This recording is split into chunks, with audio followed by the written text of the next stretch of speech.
I'll tell you what, everyone. I had at that charity event that I had to attend yesterday.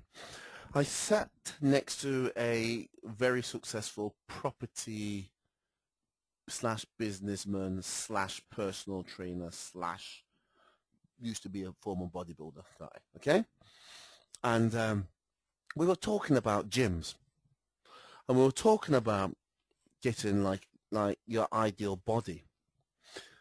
And we're talking about the sort of gym that would induce and help someone to get their ideal body. And I was saying to him, I said, you know what? I've noticed since I've been going to this gym for the last 6 years, my body's nowhere near. Because I said, I always had a phenomenal six-pack. I always had like between a 6 and 9% body fat ratio.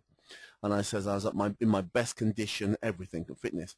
And he says to me, you won't get a good body going to that gym you're going to. Even though, don't get me wrong, it is a very expensive gym, okay? And it's full of, as I said before to you guys, it's full of beautiful cars. You'll see the Ferraris, the Astons, the Bentleys. He says, you won't get that good body there. And I said, why not? And he said something which I've been saying to my wife for ages. He said, the reason why is because you're not in an environment where people are working out as hard as they possibly could. He said, if you went to one of those crazy spit and sawdust bodybuilding type gyms, and trust me, there is a difference between the gyms in which people go to do like bodybuilding, serious hardcore training, athletes, and you know, like your NFL football players and all those guys working out and serious athletes, and your retail customer where they go and work out, the average customer.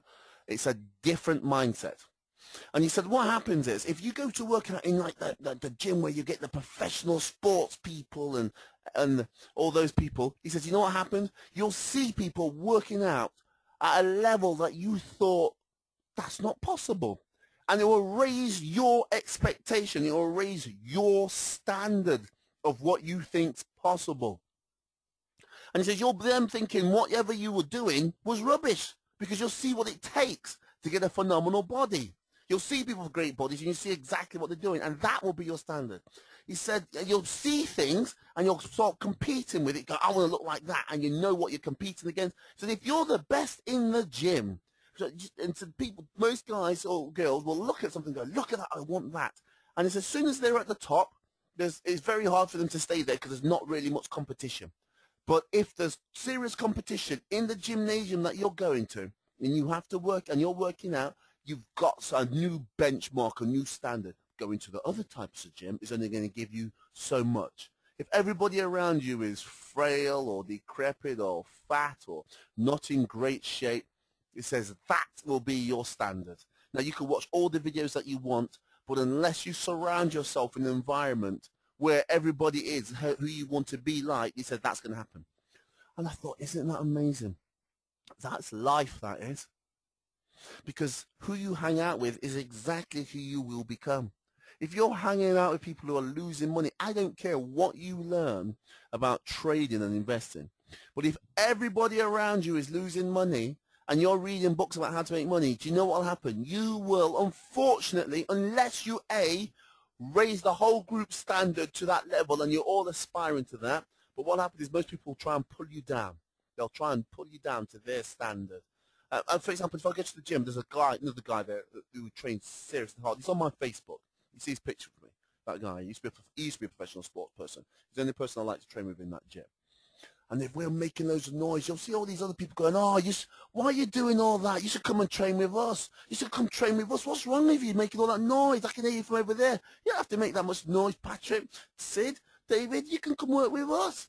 Train with us. Come and do this workout. And I said to them, what? So I can look like you? No, thank you.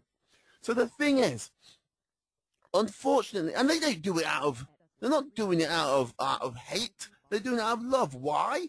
Because most people, if they see you doing something far and way beyond of what they are doing, in order to make themselves feel good, because nobody wants to do anything to make themselves feel bad, if they're hanging out with you, they're going to either A, take the hard route, which is say, I'm going to join you and push myself further than I've ever been, or B, pull you back down. There's two ways of having the tallest building in town. A, Knock someone else's down, B, build your own. Unfortunately, the easiest way to do it is to knock someone else's building down.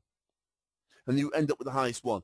And so if you're surrounding yourself with people who are trading and investing and they're losing money and you're having chats with them, right? And that's the standard and you're working really hard and you notice, and I tell you a sure sign to notice you are on the right path, right?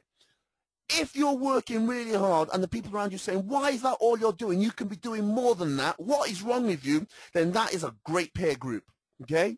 That is a good peer group to be in because they're trying to lift your standard, your own expectation of where you are.